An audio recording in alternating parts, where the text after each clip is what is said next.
Hola, bienvenidos a este nuevo episodio donde analizaremos una de las sentencias más importantes emitidas por la Corte Interamericana de los Derechos Humanos contra Colombia, el caso Ginette Bedoya Lima versus Colombia decidido en agosto del 2021. Mi nombre es Sofía Parra y hoy estoy junto a Catalina Rodríguez y David González. Bueno, este caso no trata únicamente de la violencia sufrida por una periodista, sino también sobre la responsabilidad del Estado cuando no protege adecuadamente a quienes ejercen la libertad de expresión.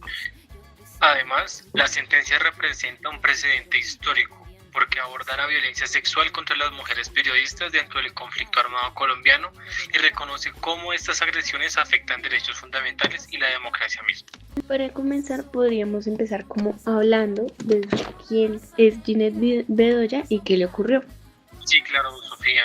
Bueno, para las personas que nos escuchan, Ginette Bedoya es una periodista colombiana que investigaba hechos relacionados con grupos paramilitares, corrupción y violencia dentro de la cárcel La Modelo de Bogotá. El 25 de mayo del año 2000 fue secuestrada cuando acudió a realizar una entrevista relacionada con una investigación periodística. Posteriormente fue torturada y víctima de violencia sexual. La Corte señaló que estos hechos ocurrieron dentro de un contexto especialmente peligroso para los periodistas en Colombia. Durante los años 90 y comienzos de los 2000, el país atravesaba una etapa crítica del conflicto armado interno, donde periodistas eran constantemente amenazados por grupos armados ilegales. También es importante mencionar que la Corte también reconoció que pues, dentro del caso existía un contexto de violencia basada en género.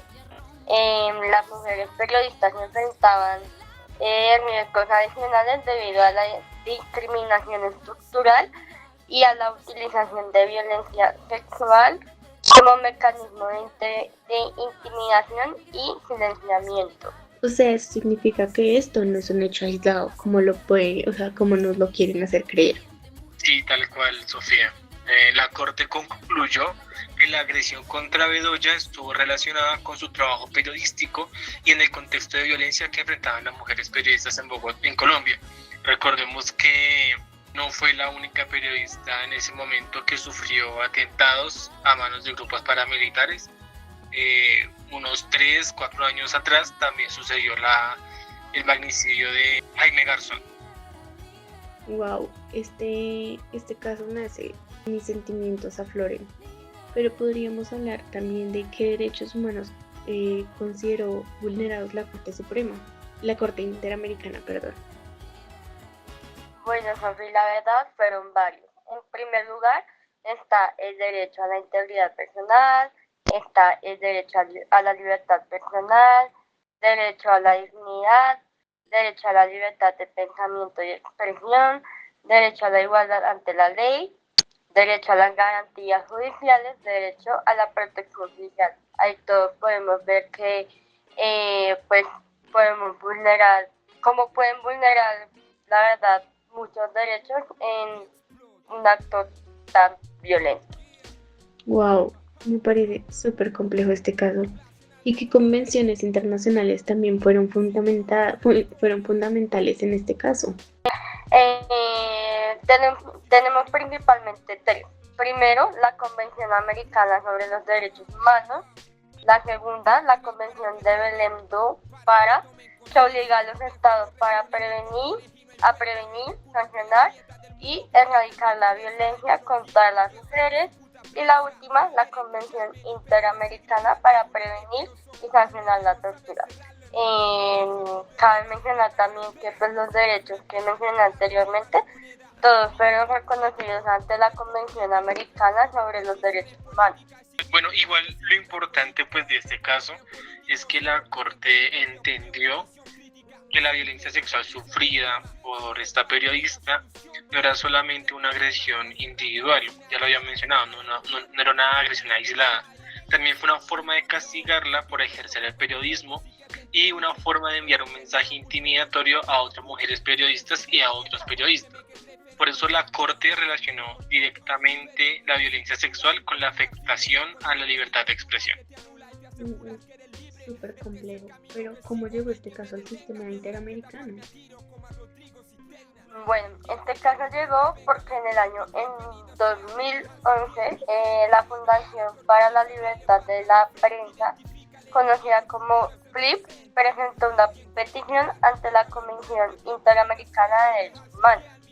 Posterior a esto se agregó la CEGIL, una organización especializada en litigio internacional. ¿Y ellos qué solicitaban? Bueno, pues principalmente que se declarara la responsabilidad internacional del Estado colombiano por no haber protegido adecuadamente a Ginette Bedoya, no haber prevenido los hechos, no haber investigado eficazmente el caso y no haber garantizado justicia durante más de 20 años. También solicitaron medidas de reparación integral para Bedoya, para su madre, Luz Nelly Lima. Estos organizaciones internacionales también estaban buscando este caso generara cambios estructurales para proteger a periodistas y combatir la violencia contra las mujeres. Gracias a este tipo de sentencias es que hoy en Colombia se reconocen la libertad de prensa como un derecho fundamental y un derecho que el Estado debe proteger. Wow. ¿Y cuál fue la posición del Estado colombiano? Me imagino que debió haber sido muy compleja. Pues no sé, lastimosamente y como era de esperar, inicialmente el Estado negó gran parte de las violaciones alegadas y rechazó varias de las reparaciones que Ginette estaba solicitando.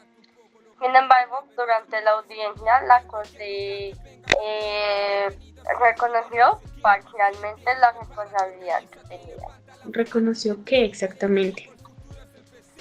Que hubo fallas graves en la investigación judicial. Por ejemplo, la revictimización de Ginette Bedoya al obligarla a rendir numerosas declaraciones, la falta de diligencia para investigar amenazas y la insuficiente investigación de ataque contra ella y su madre. Pues incluso Ginette pidió perdón públicamente. Hay que recordar que se demoró tanto tiempo en solucionarse este conflicto, este problema, porque el Estado colombiano no aceptó plenamente su responsabilidad por todos los hechos ocurridos el 25 de mayo del 2000. Eso me pone a pensar, finalmente, ¿qué decidió la Corte Interamericana? Pues finalmente la Corte declaró responsable internacionalmente al Estado colombiano. También consideró que existió responsabilidad por no prevenir adecuadamente los hechos, por las graves deficiencias de la investigación y por permitir pues que persistiera la impunidad durante muchos años. Sí, y la sentencia es especialmente importante porque reconoció que la violencia sexual también puede utilizarse como un mecanismo para censurar periodistas y restringir la libertad de expresión. Eso amplió la protección de los derechos humanos en el continente. También además la Corte ordenó medidas de reparación como continuar con la investigación, sancionar a todos los que fueron culpables, publicar la sentencia, crear una beca anual, fortalecer el programa No es hora de callar, adoptar garantías para la no repetición e indemnizar a las víctimas.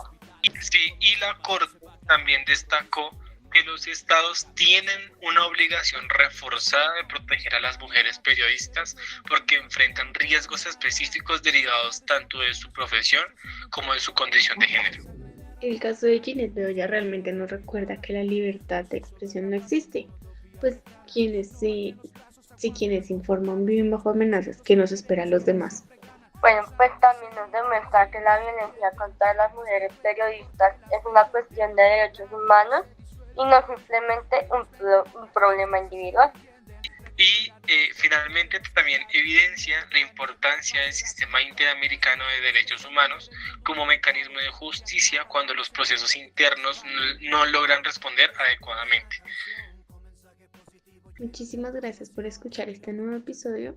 Nos vemos en el siguiente.